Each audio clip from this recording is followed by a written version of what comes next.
Hey folks, here we are for game one with the Turbo Lock deck. The first game I played with this deck unfortunately bugged, but it was a pretty sweet game and I won pretty fast, but I won't be able to cover that one unfortunately. But this is going to be the first game in the series, even though this was my second game I played with the deck. So we have a lot of commanders here: Muldrotha, which is awesome, Krinko, and Hazazon, which is very rarely seen, but sometimes you see this guy around. Krinko and Muldrotha, even though Muldrotha's new, they're both more common than this one. But pretty sweet nonetheless. And here we have a pretty unkeepable hand.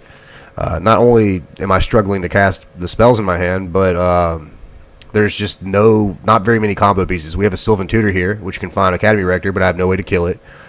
And I don't have enough lands to cast it. So I decided I'm going to ship this back, look for a better 7. And this hand is better than the previous one, but still not very good. There's a lot of mana here, too much mana, and I don't have the pieces I need in order to win. This is a very all-in glass cannon style strategy, so I want to combo quickly. And this hand just doesn't do that, so I'm going to ship it back and see what my 6 brings me. And this hand is not spectacular either, but I think it's worth keeping. If I can find a land, I actually need a couple of lands, but if I can find a land or two in the next couple of draws, I have everything I need in my hand in order to win. So I decide I'll keep this. That's Trinket Mage to get the Blazing Torch, and Sylvan Tutor to get Academy Rector. So Hazazon was on the play here. Plays a tap land and passes. My Scry was a Breeding Pool, which I kept on top. And I play Command Tower and Avacyn's Pilgrim on turn 1. Muldrotha plays a land, tapped, and passes. Krinko does the same thing, essentially. And Hazazon plays a land, taps, and passes. So here we play Trinket Mage, getting Blazing Torch, setting up the combo. We drew another land, which is very nice. Means we have everything we need now. Muldrotha plays High Market as a land for turn, and plays Sakura Tribe Elder.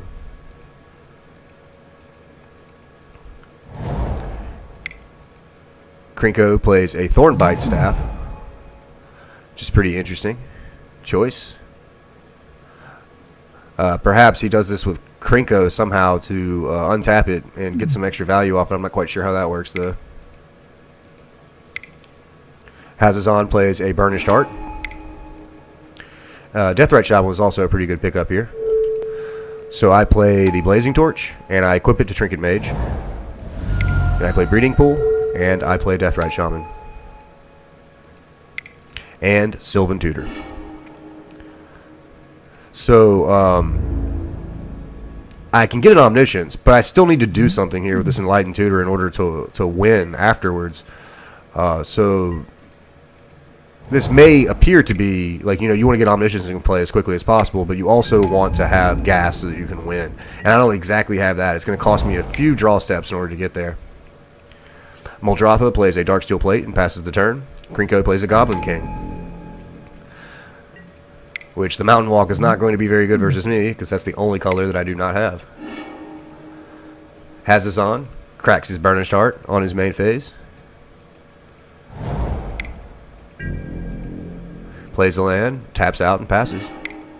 So we have Academy Rector now, but we do not choose to play Academy Rector. Instead, we choose to play Atraxa. That way we can use Deathrite Shaman at end of turn to Enlighten Tutor for something that will hopefully let us win the game. Just out of curiosity, I mean, you've seen the deck. What would you get with this Enlightened Tutor? We're going to find out here in a minute, but feel free to guess.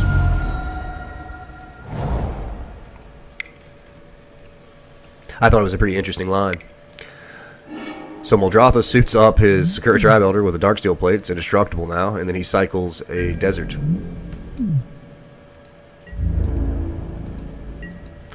Choosing to keep the Sakura on defense is a great blocker. And the Krinko player plays Goblin Warchief. So Goblins have haste, and they cost cheaper. Setting up shop for that Krinko next turn. Hazazon can already play his commander. But he chooses to play Cloud Goat Ranger, which is a pretty sweet card. Does a lot of different things. Creates blockers, and it's a good attacker. Then he just taps out and passes. Here we exile a land out of an opponent's graveyard to create white to cast Enlightened Tutor. Now, one last opportunity to guess what it is that I get. I'll go ahead and tell you now. The card I get is Birthing Pod, because there's a pretty convoluted line here that will allow me to win the game immediately. That was actually the only target, I think, in my deck that would allow me to win once I do what I want to do here. So I play Academy Rector. I do the Blazing Torch shenanigans to shoot it.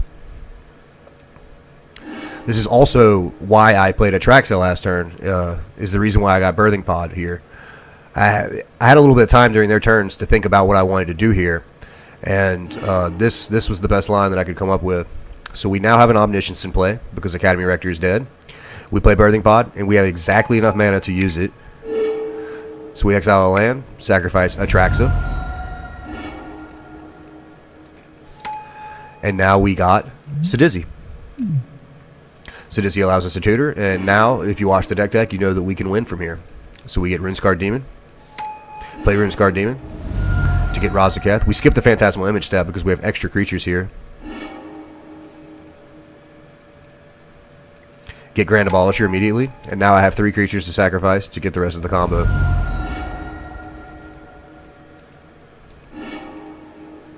So we slam it into play on turn 5. 15 mana worth of spells on turn 5, and then I play Static Orb just as an additional little lock. So this player stays around just long enough to realize that he cannot produce mana anymore, and then he concedes. And both of these other players probably should have done the same thing. There's not very much you can do to get out of this. And I decide if they're going to hang around, I'm going to give them the beatdowns. So I'm 8 here, 4 there, and I'll probably switch it around the next turn and then do 4 and then 8 until they're both dead. But they both realized what was going on here and just decided to pack it in. So that was game 1.